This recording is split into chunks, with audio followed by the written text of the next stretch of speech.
You're at a party. Someone's telling a story and everyone's laughing. You're laughing too, but something in your chest is getting heavier with every minute. Not in a painful way, more like someone slowly turned up the volume on everything and forgot to give you a remote. You look at your drink. You look at the time. It's been an hour, but it feels like 3. And then, quietly, you drift toward the kitchen. You open the fridge like you're looking for something, maybe another drink, maybe some dip, and you just stand there, breathing. The light from the fridge is cold on your face. The noise from the other room is muffled now. And for a few seconds, you're okay. If you've ever done this, you know the feeling that comes right after that small voice. What's wrong with me? Everyone else is having a great time. Why am I hiding by the fridge? Most people would call this being shy, or antisocial, or just bad at parties. They'd be wrong. You know that kid who sat alone at lunch, the one with the book, or just staring out the window while everyone else was in clusters? Teachers probably called him shy, maybe arrogant, or the kids thought he was weird. But if you'd actually sat with him, you'd have found out something simple. He wasn't avoiding people, he was just waiting for someone worth talking to. That's the thing about introverts that gets lost in all the labels. They're not antisocial, they just have a different social. They want the conversation that goes somewhere, the friend you can sit in silence with, the relationship where you don't have to perform. Carl Jung, who gave us these terms in the 1920s, said it simply. Introverts are drained by social stimulation. Extroverts are energized by it. Not better or worse, just different wiring. And that wiring, we can actually see it now.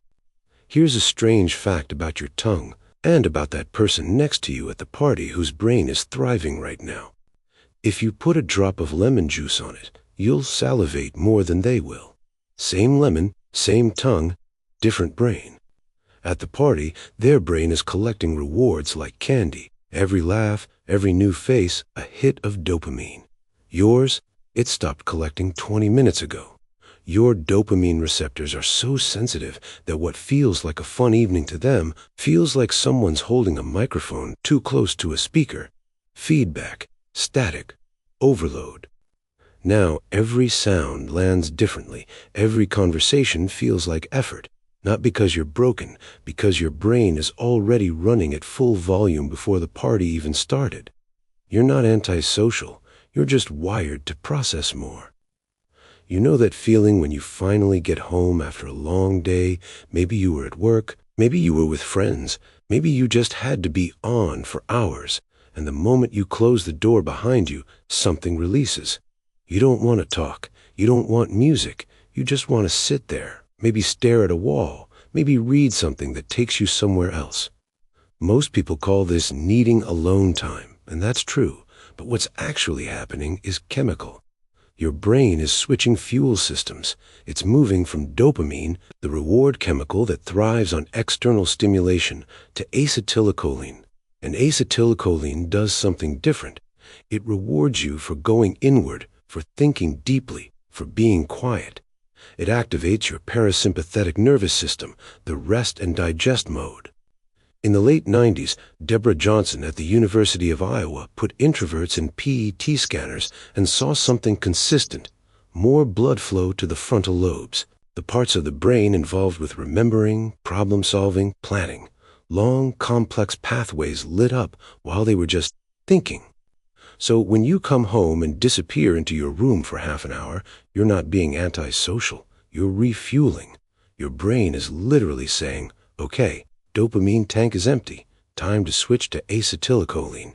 Give me quiet. Give me depth. Give me nothing for a moment so I can process everything. You're in a meeting. Everyone's throwing out ideas, talking over each other, thinking out loud. Someone's pen is clicking. You're just sitting there, drawing random shapes in the corner of your notebook, listening. And then it hits you that familiar pressure, the voice that says, say something. Prove you're engaged, show you're contributing. But here's what's actually happening in that moment. While everyone else is processing by talking, your brain is processing by processing, taking in every idea, comparing it to what you already know, running scenarios, testing risks. You're not disengaged, you're doing the opposite. You're so engaged that speaking would actually interrupt the process. And then, hours later, sometimes days later, you send that email, the one that ties everything together, the one that nobody saw coming because they were all still talking. That's the introvert brain doing what it was designed to do. If introversion were a disadvantage, if it were just a flaw in the wiring, evolution would have phased it out a long time ago. But it didn't, which means somewhere along the way, being quiet and observant kept people alive. Think about an ancient tribe. The extroverts are the ones running toward the unknown, exploring new territory, taking risks, hunting. The introverts, they're the ones sitting by the fire, watching.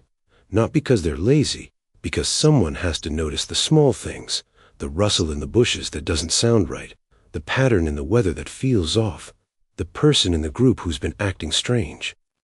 Introverts are the early warning system, the ones who process deeply before acting, the ones who remember where the poisonous berries are because they paid attention when someone pointed them out. We needed both. We still do. The extroverts expand the world. The introverts keep it from collapsing.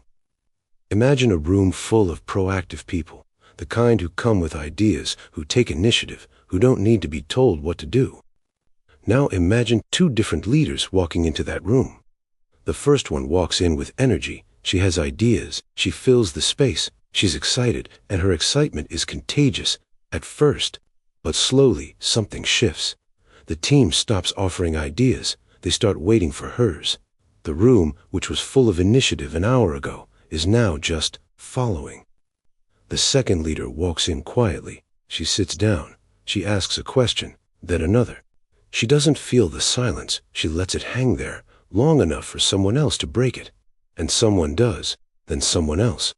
By the end of the meeting, the team hasn't been led. They've been released. A few years ago, a team led by management researcher Adam Grant at the University of Pennsylvania, working with colleagues at Harvard, tested this. They found that proactive teams with introverted leaders significantly outperformed those with extroverted leaders. Not because the introvert had all the answers, because they created a room where the answers could come from somewhere else. But, and this matters, introversion isn't a shield. It's not an excuse, and it's not always healthy. There's a line between needing solitude and hiding in it, between recharging and running away. Social anxiety is not introversion. Social anxiety is wanting to go to the party but being paralyzed by the fear of saying something wrong.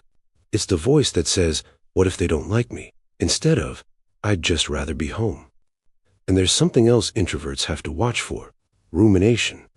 That deep thinking we're so good at, when it turns inward on itself, when you replay every conversation, every mistake, every awkward moment over and over, it stops being a strength and becomes a trap. The question to ask yourself isn't, do I need alone time? It's, am I choosing this, or is fear choosing it for me? Healthy introversion says, I want to be alone right now. Unhealthy says, I can't be with people right now. One is a choice, the other is a cage. Imagine you're in a submarine. The deeper you go, the quieter it gets. The pressure changes. Your being of light only reaches so far, a few meters of visibility, then nothing but dark. Down here in this silence, you feel the weight of everything above you. But you also start to see things, structures on the ocean floor that have been sitting there for centuries, creatures that only exist in the deep, wrecks with stories, gems that no one on the surface even knows exist. This is the introvert mind. Not slow, not broken, just deep. The surface needs exploring. The horizon needs expanding. That's the speedboat's job. But someone has to go down. Someone has to sit in the pressure and the silence and bring back what the surface never sees. So, the next time you're at a party and you feel that weight in your chest, that quiet pull toward the kitchen, the fridge, the few seconds of cold light and silence, don't apologize for it. Don't tell yourself you're broken. Don't force yourself to stay in the noise until you're empty. Just know what's happening. Your dopamine tank is full. Your acetylcholine system is calling. You're not running away. You're switching fuels. You're going deep for a moment because that's where you recharge. And when you come back to the party, If you come back, you'll come back full. Not because you push through, because you listen.